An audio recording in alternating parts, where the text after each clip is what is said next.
Muy bien, queridos hermanos y hermanas, vamos a comenzar esta nueva reflexión en torno al libro de Gálatas, un libro tremendamente interesante y, como recordábamos, una reflexión en torno a este texto, ¿no? Que el propio Lutero calificó como mi querida Catalina, ¿no? Es como la quería tanto como a su mujer, quizá porque en su brevedad también explicaba doctrinas tan fundamentales como la justicia por la fe, ¿no? En Jesucristo y en su obra, en dependencia de él.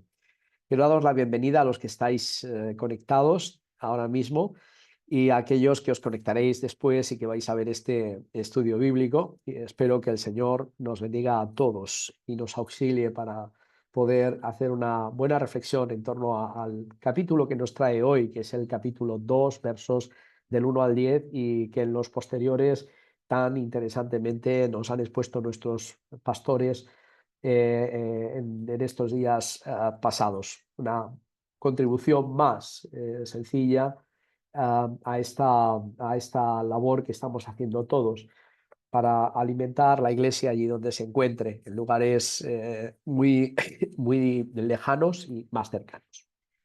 La temática de hoy es una temática muy interesante que nos muestra muy abiertamente el corazón y la mente de Pablo, ¿no?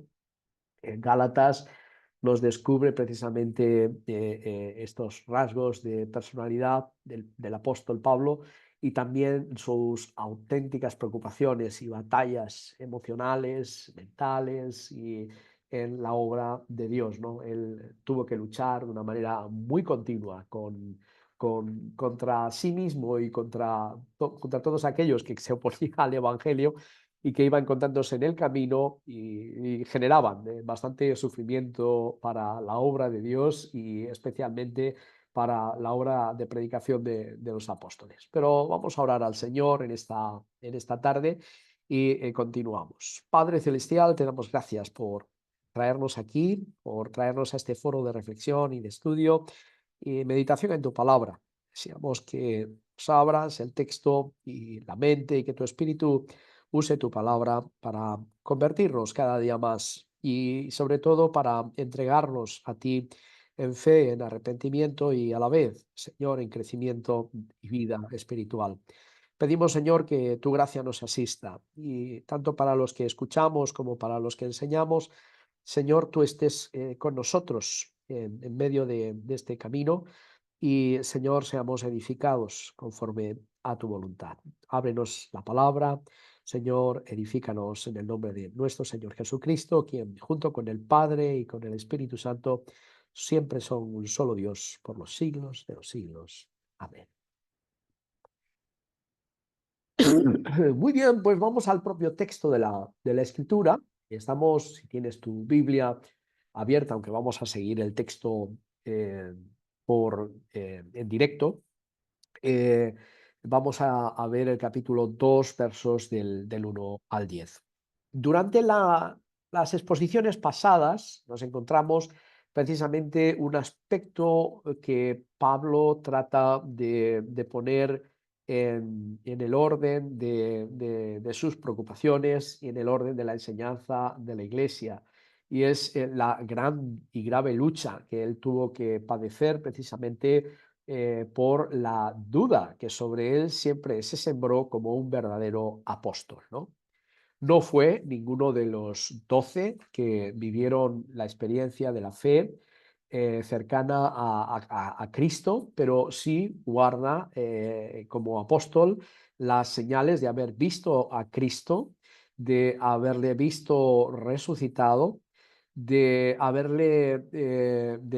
haberlo tenido cerca y habérsele revelado en el camino, propio camino de Damasco, y la elección de Dios sobre su vida para el servicio a la iglesia como apóstol, que sería después nombrado entre los gentiles, es decir, entre el pueblo no judío, que nos afectaría a todos, ¿no? Y que llenó el evangelio del mundo occidental e hizo que la Sagrada Escritura, la palabra de Dios, llegara a cada rincón del Imperio Romano, ¿no? Y posteriormente a lo largo de los siglos mucho más allá. Es un apóstol con el que la Iglesia siempre tendrá un débito, pero Pablo asistió precisamente a lo largo de su biografía y su vida a cuestiones que no eran nada honorables, ¿no? Sabemos que él fue un gran y grave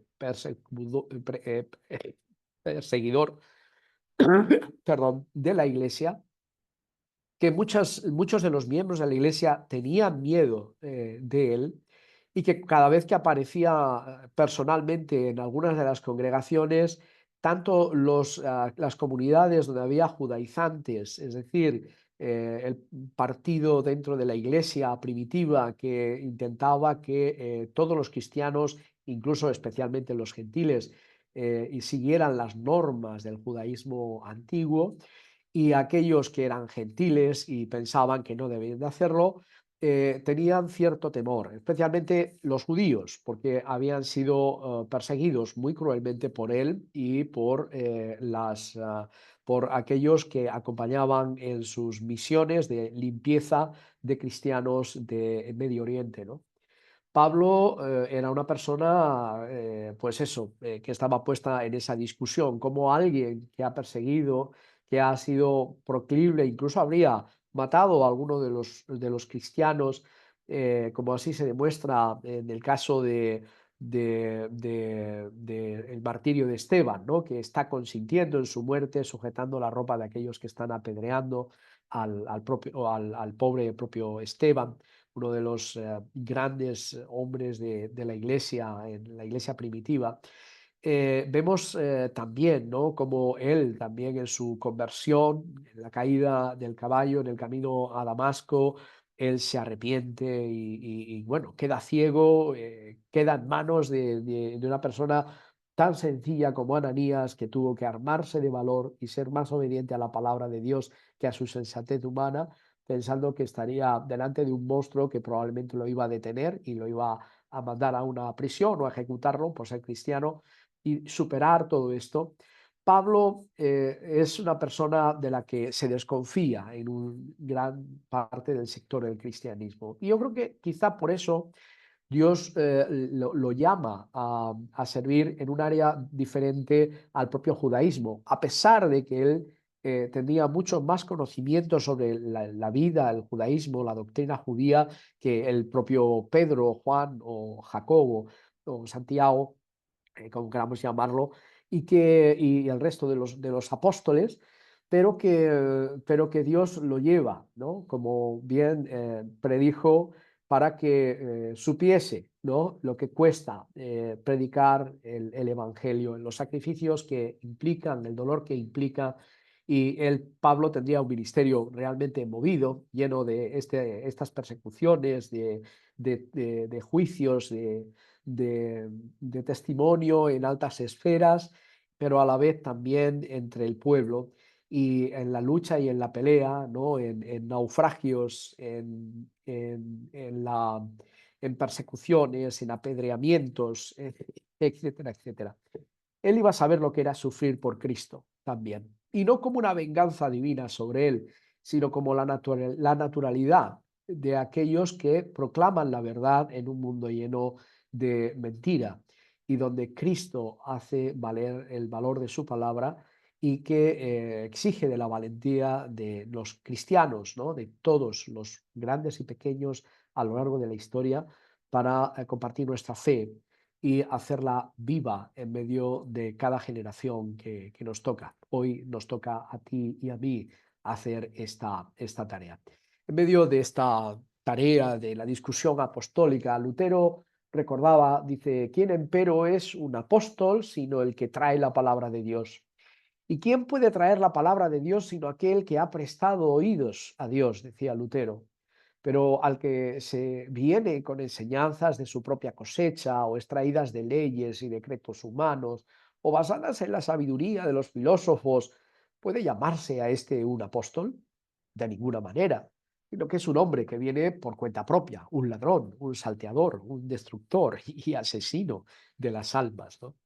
Lutero tiene claro que toda la filosofía que Pablo conocía, todas las leyes que Pablo conocía, todo el conocimiento doctrinal del judaísmo y de la venida del Mesías como gran fariseo que tenía, no le iba a ser útil al propio Pablo, sino era porque iba a predicar la palabra recibida de Cristo y de mano de los apóstoles, ¿no? Y bueno, pues evidentemente esto hace muy complicado el hecho de que hoy en día hagamos un examen de todo lo que escuchamos sobre el Evangelio, ¿no? Las nuevas ideas, las nuevas filosofías, las nuevas formas de teología, que lo que hace es separarnos cada vez más del texto de la Biblia y de la vivencia de la fe desde la propia escritura. El Evangelio nos ha sido dado para eso, para vivirlo, leerlo y comentarlo y no perder el tiempo en otras cosas que precisamente hacen que nos despistemos de lo esencial en la salvación que Cristo nos muestra, ¿no? Y que para ello ha enviado profetas, apóstoles y al mismo Hijo de Dios para mostrarnos, ¿no? La verdad. Cada vez que se predica la palabra de Dios, sigue diciendo Lutero en el comentario a Gálatas, esta produce conciencias alegres, abiertas, tranquilas frente a Dios, frente a la palabra buena y dulce de la gracia y de la remisión, ¿no? Ahí nos habla de quién y cómo viene un apóstol de Cristo realmente, aquel que es enviado con la palabra realmente. Este es un apóstol de Cristo. Y claro, cuando Lutero nos comenta que el fruto de la predicación de la palabra de Dios tal y como la encontramos en la Sagrada Escritura, no bajo una libre interpretación de ella, sino bajo el libre examen, que es lo que Lutero está proponiendo al mundo entero en el siglo XVI hasta nuestros días, que sigue haciéndolo, gritando a través de sus escritos. La realidad es que el fruto de la palabra nos va a producir conciencias alegres, abiertas, tranquilas frente a Dios, porque es la palabra buena y dulce de la gracia y de la remisión, es decir, de la proclamación de nuestro pecado, nuestro reconocimiento y el perdón de él.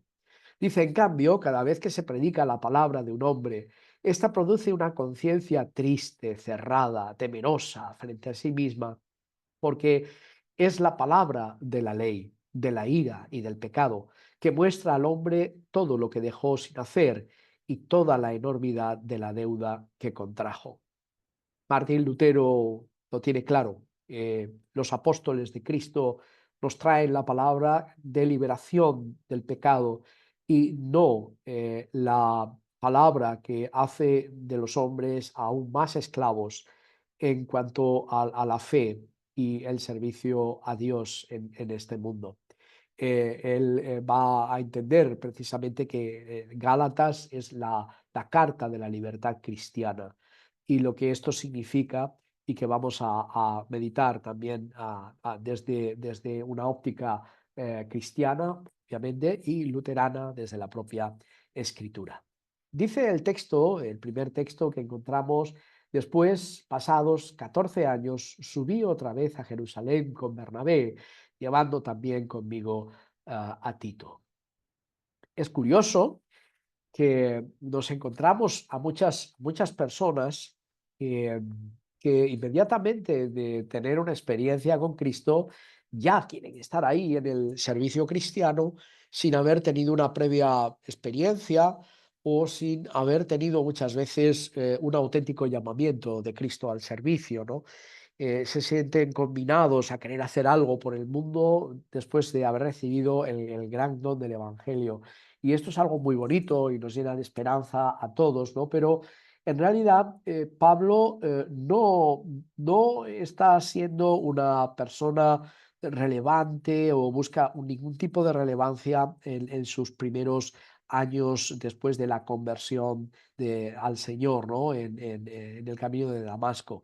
Pensad que es un señor de una alta formación académica que habla varios idiomas, el griego, el latín, el hebreo, el arameo y probablemente alguna otra lengua más, que es una persona avezada en las leyes porque él trabajó y fue parte del Sanedrín como una especie de diputado en las Cortes y tenía una estricta formación militar que le llevó pues, a hacer oficio de policía, como ya vemos en la persecución a los cristianos. Él dice, soy más fariseo que nadie, más hebreo que nadie, y a pesar de esa alta cualificación de este hombre, cuando se enfrenta a la obra de Cristo, él lo hace con una tremenda humildad y se pone al servicio y al aprendizaje desde el inicio de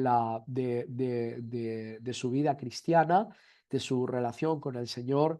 Intenta aparecer pues prácticamente pues eso, invisible, pero a la vez trabajando y testificando desde su experiencia de fe y lo que iba aprendiendo de la fe y de otros apóstoles y de otros predicadores y maestros de las, de las escrituras en la iglesia en la que él estuvo, muy cercano a Antioquía, la iglesia que lo retuvo y lo tuvo, que era uno de los tres grandes centros de la predicación apostólica. El primero era Jerusalén, el segundo era Cesarea y el tercero era Antioquía. Vamos a decir que eran las tres grandes catedrales del cristianismo primitivo y donde él empieza a formarse a los pies del propio Bernabé, un ex sacerdote o levita del templo que ha conocido a Cristo en la predicación de Pedro y de Juan y que a la vez es un hombre ya de una cierta edad y experiencia de la que Pablo va a aprender muchísimas cosas, ¿no? Y van a iniciar como socios primeros el primer viaje misionero, apostólico misionero por Europa. Pasados 14 años subí otra vez a Jerusalén con Bernabé, llevando también conmigo a Tito. Lutero llega a expresar con esto algo que nos llama mucho la atención, diciendo, qué curioso, ¿no? Que Pedro lleva a un judío como Bernabé y a Tito como gentil. En esta discusión entre vivir desde el punto de vista de la ley judía o como libre de ella por la obra de Jesucristo, sirviendo a los gentiles sin imposiciones, nada más que el arrepentimiento y la fe en nuestro Señor Jesucristo por parte de todos los que nos acercamos a Él, seamos judíos o gentiles, habla precisamente de este contrapeso, dice Lutero, que hace entender que Pablo está sujeto, por un lado, a la ley con Bernabé y a los gentiles con Tito. Ahora vamos a ver por qué. Y va a hacer estos contrapesos en los que Pablo, perdón, durante estos 14 años, a los que habría que sumar 3 años más, que aparece, pues eso, haciendo su catequesis cristiana y formándose esos 3 primeros años antes de salir a la predicación, al campo de misión en lugares muy cercanos a la influencia de Antioquía, Jerusalén, de Damasco, etcétera, etcétera. Y después de 14 años, dice, va a ir a Jerusalén, ¿no? Es decir, al lugar donde los apóstoles más queridos y conocidos estaban, ¿no? Pablo no está buscando, dice Lutero, ninguna legitimación primera, tanto en Pedro, en Juan como en Santiago. Él ha tenido su experiencia de conversión y ha estado sujeto a Cristo, a la palabra, al Evangelio y conociendo la palabra, ha estado sujeto a lo que ella le enseñaba, ¿no? Y le ha enseñado precisamente a tratar como judío a los judaizantes y como apóstol que ya se vislumbraba de los gentiles hacia los propios gentiles a los que se iba a encontrar precisamente en Antioquía y en otros lugares cercanos, ¿no? Pablo no necesita en este sentido sino a Cristo mismo. Él confiesa que necesita la palabra y a Cristo mismo y no necesita el nil obstat o como la aprobación o el sello de aprobación de los grandes apóstoles de la Iglesia para poder servir a Cristo y comprometer su testimonio, ofreciéndolo y dándolo a todo hombre, mujer y niño con el que él se encontraba para predicar, ¿no? En su día a día. Así que no conoce la espera de la iglesia de Jerusalén hasta 14 años después de su conversión. Algunos estamos de acuerdo que son más de 14 años, porque hay que añadirle esos 3 años, como os decía, que estuvo haciendo su catequesis y su primera formación cristiana, a los que habría que sumir después estos 14 años, en torno a unos 18, 17 años, que aparecería, ¿no? Y vería por primera vez a Pedro y a otros como Juan y Santiago. Dice, pero subí una revelación. Y para no correr o haber corrido en vano, expuse en privado a los que tenían cierta reputación el evangelio que predico entre los gentiles. Más bien un Tito, que estaba conmigo, con todo y ser griego, fue obligado a circuncidarse. Y esto a pesar de los falsos hermanos introducidos a escondidas, dice Pablo, que entraban para espiar nuestra libertad que tenemos en Cristo Jesús, para reducirnos a esclavitud, a los cuales ni por un momento accedimos a someternos para que la verdad del Evangelio permaneciese con vosotros, ¿no? Esta palabra de correr o haber corrido para llevar el Evangelio habla de la actitud de un auténtico apóstol, de alguien que lleva la palabra. Quien lleva la palabra corre de un lado para otro, va de un lado para otro. Viene a auxiliar a la iglesia que necesita el confort, el perdón y los dones de Cristo, ¿no? En palabra y sacramento. Los apóstoles, los que vienen con espíritu de auténtico apostolado, no son gente que se quedan en un despacho sentados o que, bueno, pues el mundo les es totalmente ajeno o muy alejado, ¿no? de la realidad, sino que son gente que viven la realidad de la vida de la iglesia desde abajo y que huelen a oveja, evidentemente, ¿no? Algo que decía el propio Papa de Francisco, ¿no? Y que, bueno, pues no hace falta ser un gran genio, ¿no? Para decir una frase como esta, pero que en realidad es así, ¿no? Los pastores tienen que oler a lo mismo que sus hermanos, a los que sirve. Tienen que vivir en sus sufrimientos, en sus realidades, en sus propios zapatos y a la vez llevar el consuelo de la palabra. Esta palabra que, como decíamos al inicio y que es señal de un apóstol, trae alegría, trae descarga, trae consuelo, trae gracia, trae remisión de pecados, liberación de los pecados y que hace que el peso de la ley, que es tremendamente importante frente a nuestro pecado, traiga con ello la cura que necesitamos tener precisamente todos, ¿no? Y bueno, el verdadero predicador, el verdadero siervo de Dios, la verdadera sierva de Dios, aquellas que estáis formándoos como diaconisas, está en traer y llevar la palabra de Dios en cercanía al dolor y a la necesidad del pueblo. Somos gente que corremos, ¿no?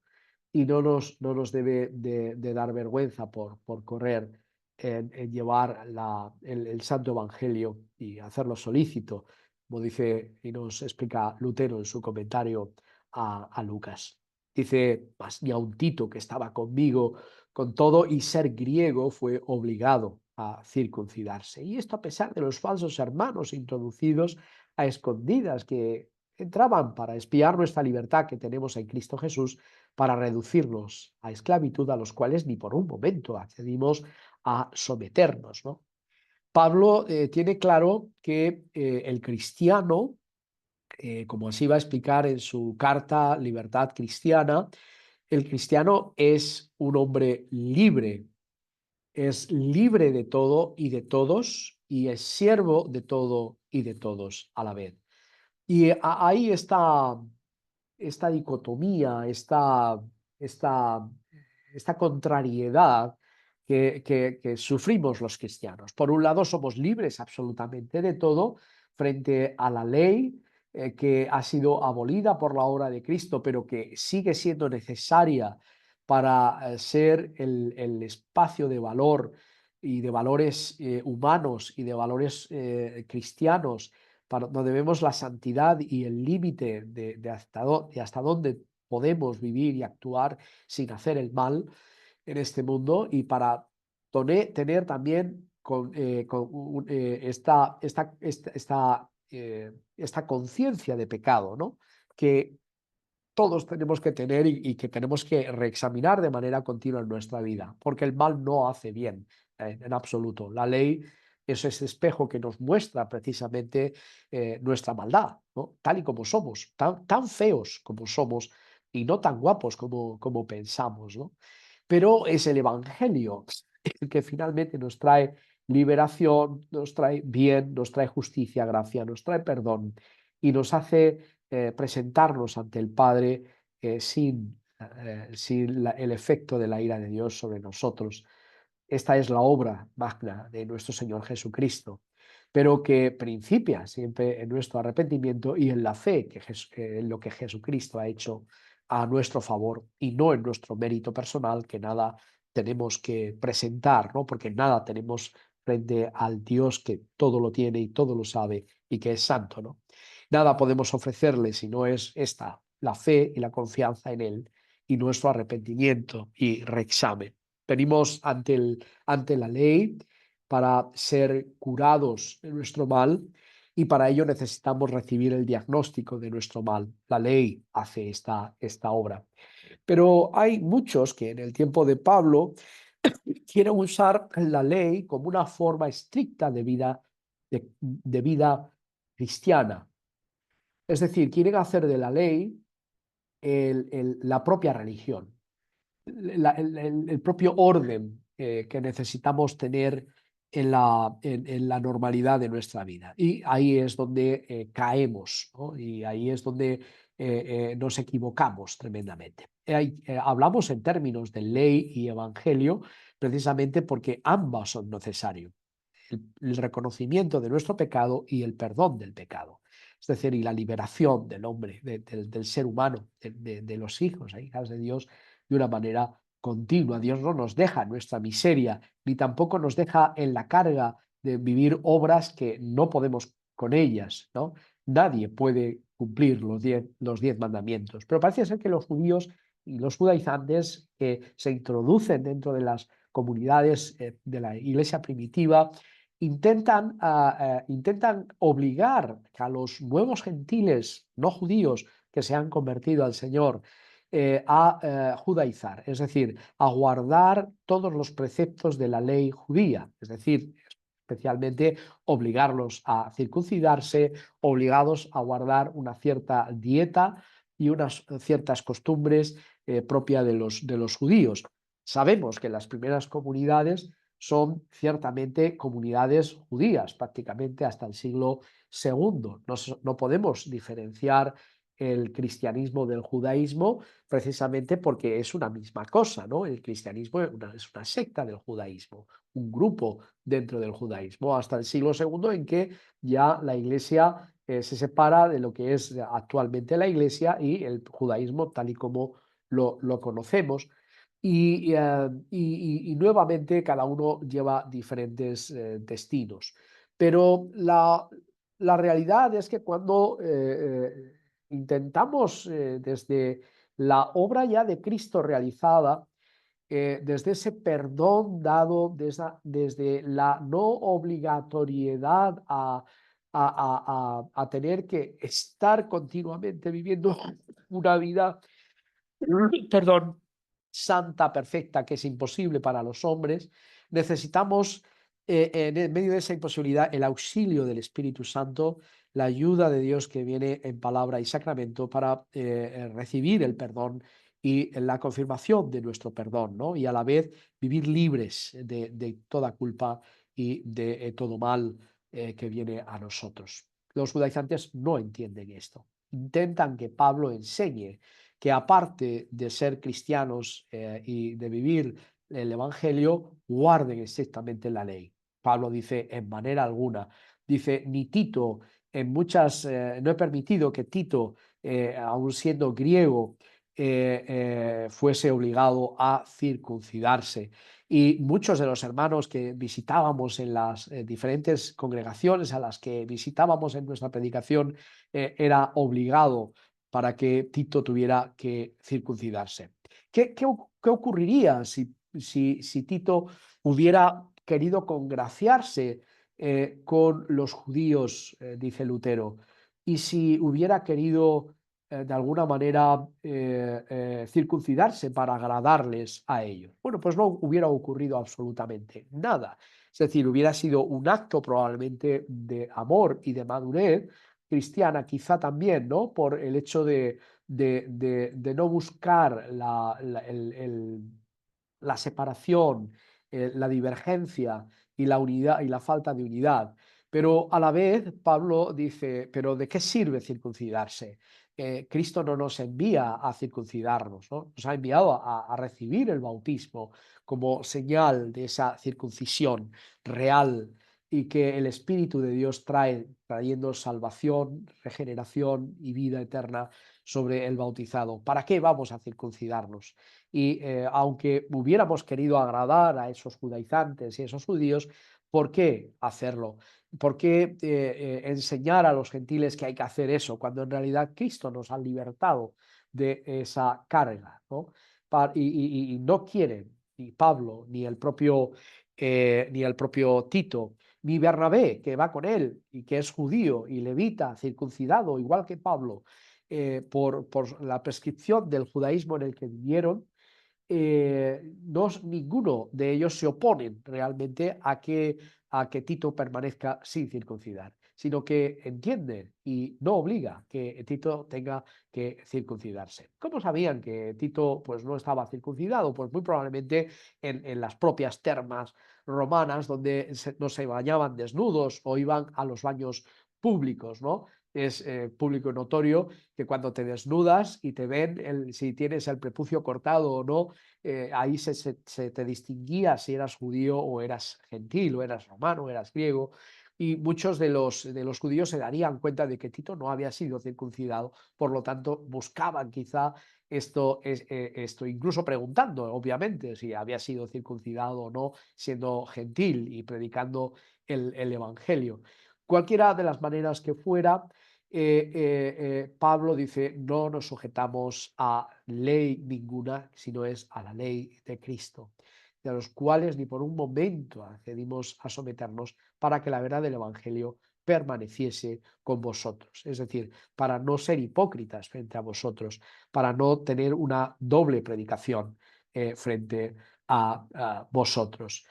Dice Lutero en cuanto al aspecto gramatical del pasaje. Dice, por lo demás, el peso principal de esta controversia no reside en definir qué son obras de la ley, sino en poner en claro cuál es el motivo para hacerlas, la necesidad o la libertad.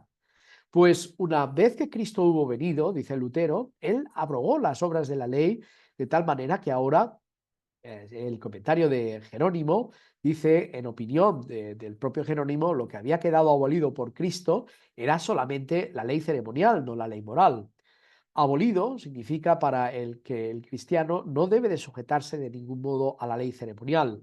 Se las puede hacer o no a voluntad, pero bajo ningún concepto pueden ser consideradas ya como algo obligatorio, ¿no? Decía el propio Lutero. Por otra parte, si es lícito y aún meritorio afrontar dolores, padecimientos, muertes y penalidades en bien del hermano y del prójimo, cuanto más lícito será que se hagan obras legales de cualquier índole si el amor fraternal así lo requiere. Has de saber, sin embargo, que las debes hacer no por coacción de la ley, pues este opresor ya quedó vencido por el niño que nos ha sido dado, sino movido por el amor que sirve gustosa y alegremente. Pues la libertad, dice todavía Lutero, de que el apóstol ensalza y según sus palabras poseemos en Cristo consiste que no estamos atados en modo alguno a ni una sola obra exterior. Antes bien somos libres para hacer lo que nos plazca respecto de quien quiera, en cualquier tiempo y forma, excepto allí donde ello atente, atentos a esto, contra el amor y contra el amor al hermano y contra la paz de la comunidad cristiana. Y aquí es donde vemos precisamente esta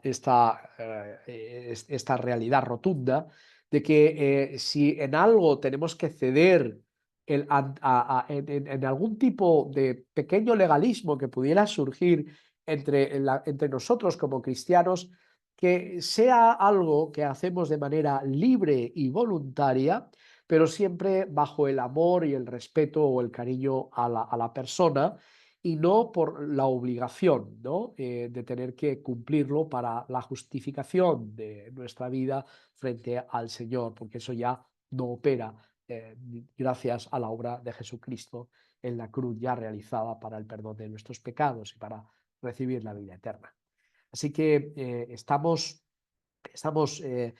junto con Pablo y el propio Lutero así también lo discierne junto con el padre de la Iglesia, San Jerónimo, que entiende que el límite a nuestra libertad solamente puede estar en el amor y en la paz, en la consecución del amor y de la paz. Y aquellas cosas que son adiáforas, que quedan como, bueno, pues como cuestiones, costumbres que no atentan contra el Evangelio ni contra la palabra de Dios y que, bueno, pues no dejan de ser costumbres propias o de un lugar o de una iglesia o de un grupo de cristianos, bueno, pues respetémoslas en nuestra libertad, ¿no? Podemos hacerlo o no hacerlo, pero por amor a veces pues nos vamos a sujetar a cosas que no queremos hacer simplemente por respeto a las demás personas y por generar un buen ambiente entre nosotros, lo cual no quiere decir hipocresía, ¿no? Porque el hipócrita es el que niega en su acción y hace una cosa y otra por esconderse, no, quiere decir que, bueno, yo no estoy de acuerdo con esto, claramente, pero por respeto a ti lo guardo, ¿no? Lo llevo a cabo porque tampoco hay ningún mal acto,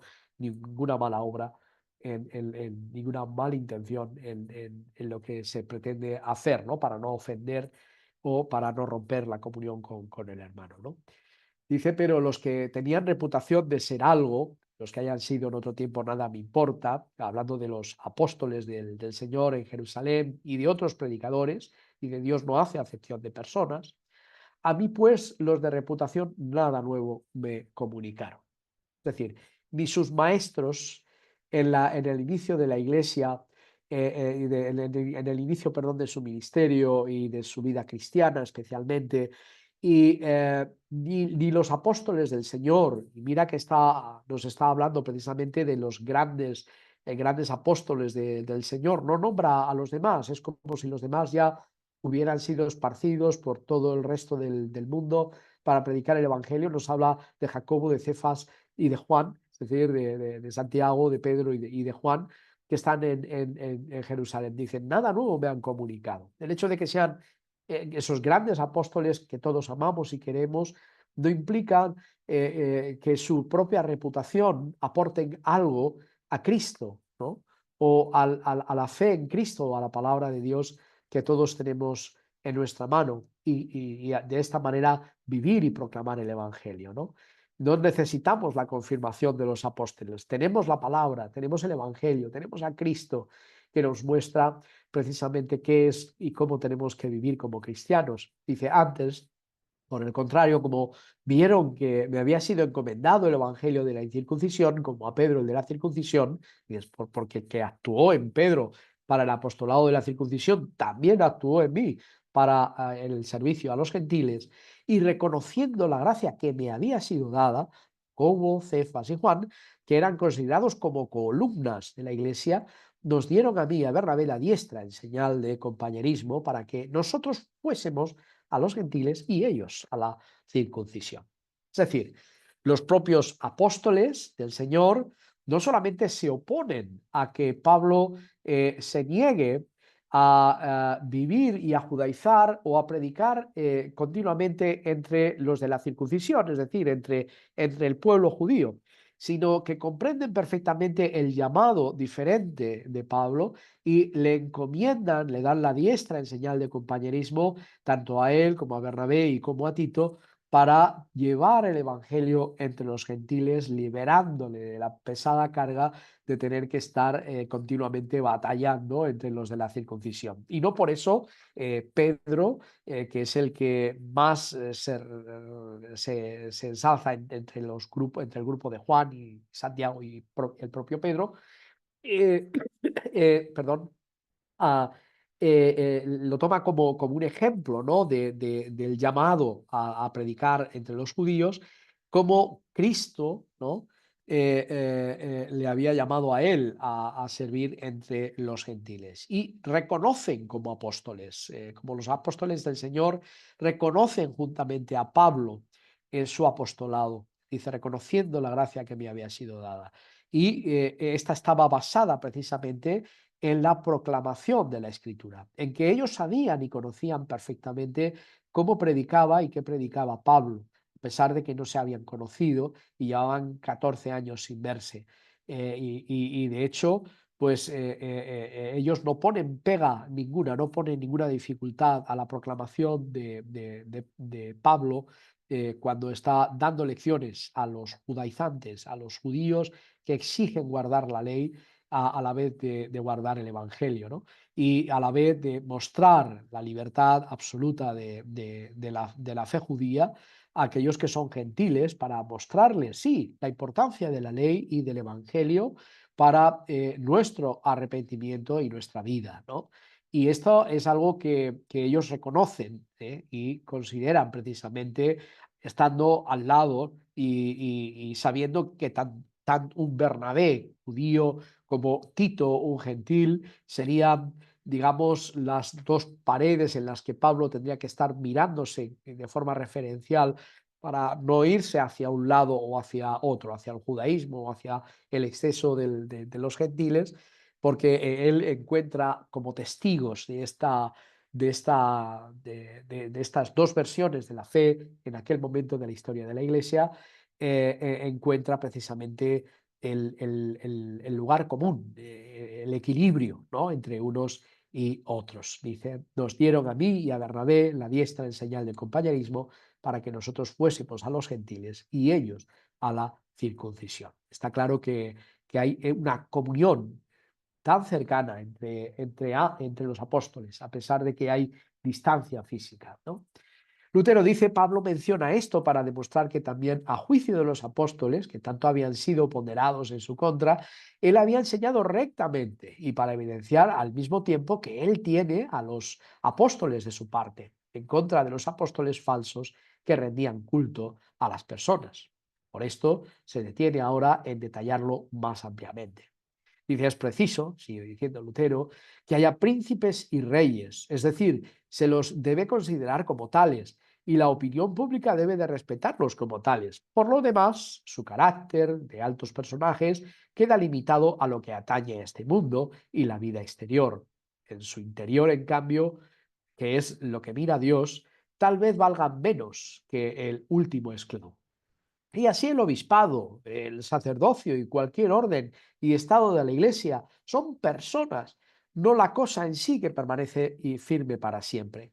Ellos simplemente eran considerados, hablando de los apóstoles, ¿no? De Juan, Pedro y Santiago, eran considerados como columnas. Quiere decir, se los tenía y aceptaba como por columnas y en efecto lo eran de verdad hasta donde ello es posible en esta vida, donde todo lo que presenta a nuestra vista son solamente las personas y la faz exterior de las cosas. Lutero lo que nos está diciendo es que sí, sí, pueden ser los apóstoles de Cristo mismo, pero a quien servimos es a Cristo, que es el Señor, a la Santa Trinidad, a la que vivimos, a la que reconocemos y servimos y desde la que servimos a Dios. Dios es el importante, la palabra de Dios es lo importante y lo que trae la palabra y el Espíritu Santo a nuestra vida es importante, ¿no? Es en este sentido que Lutero recalca esto. Dice, fue como dice Jerónimo, que a cada pueblo se le envió su apóstol,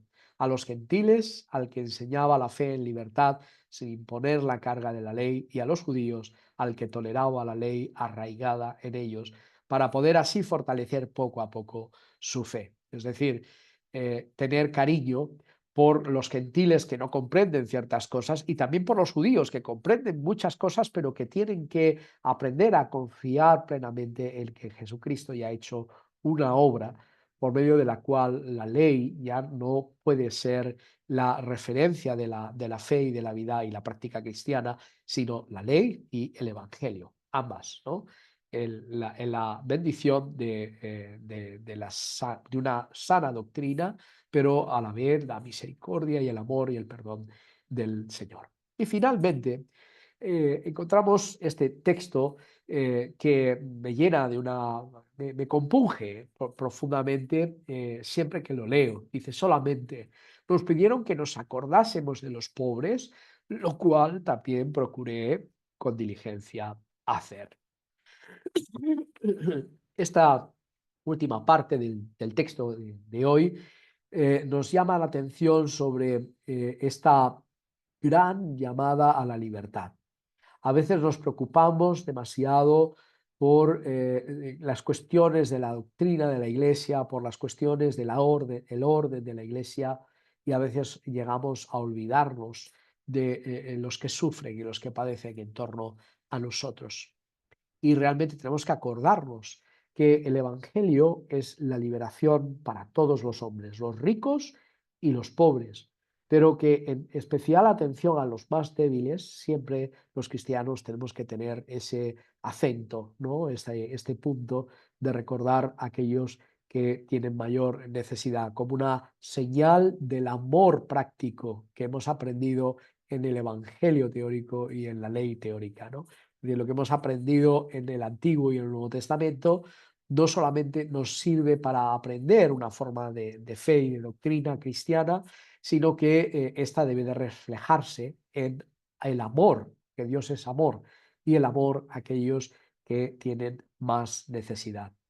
Lutero dice los pobres, llamados los pobres entre los santos, cuidado, está hablando de los que están en la esfera de la vida de la Iglesia y que tienen dificultades, y son las personas que por profesar a Cristo habían sido despojadas de sus bienes por los judíos, como escribe el apóstol en su carta a los hebreos, o los que habían establecido entre sí una comunidad de bienes, según el informe que encontramos en el libro de los Hechos, capítulo 4, ¿no? Específicamente en el versículo 32 nos recuerda Lutero. O tal vez se trate también de los que habían padecido penurias durante la gran hambre que sucedió en tiempos de Claudio. Los pobres eran la segunda tarea de los apóstoles, dice Martín Lutero. Los pobres eran la segunda tarea de los apóstoles. La palabra va acompañada de la misericordia. Si tiene la impresión de que Pablo agregó del cuidado de los pobres a modo de advertencia, como si hubiera previsto qué ocurriría en el futuro, que los sucesores de los apóstoles prodigarían sus cuidados a otras cosas y no precisamente a los pobres, ¿no? Aquí Lutero hace una amarga crítica sobre el papado y sobre aquellos que finalmente se olvidaron de los pobres para unirse solamente a los ricos y a los poderosos hasta el día de hoy, y que en realidad, aunque sí hacen grandes obras de misericordia, no sueltan la riqueza y su manera de aferrarse a la riqueza por encima muchas veces de otros valores que no son previamente el amor, ¿no? Aunque no podemos ser hipócritas y mentirosos. Y es cierto que muchos cristianos, también católicos, hacen grandes obras de amor en las grandes visiones que han hecho, igual que la Iglesia. Nuestra Iglesia la hace a lo largo y ancho del mundo según nuestra fuerza y según nuestras posibilidades. Y esto es un signo evidente, dice Lutero, de esta fe a la que somos enviados, ¿no? Y a cuidar también, según el don de misericordia, con diligencia en cuidar y en tratar con los pobres para llevarles también el Evangelio de Cristo, la salvación y la riqueza de Cristo en general. Queridos hermanos y hermanas, muchas gracias por la paciencia de haberme escuchado este tiempo. No sé si queréis hablar, tenéis alguna duda, alguna pregunta en torno a lo que hemos hecho. No sé si el pastor Antonio quiere ya cortar la grabación de la exposición, saludando a todos.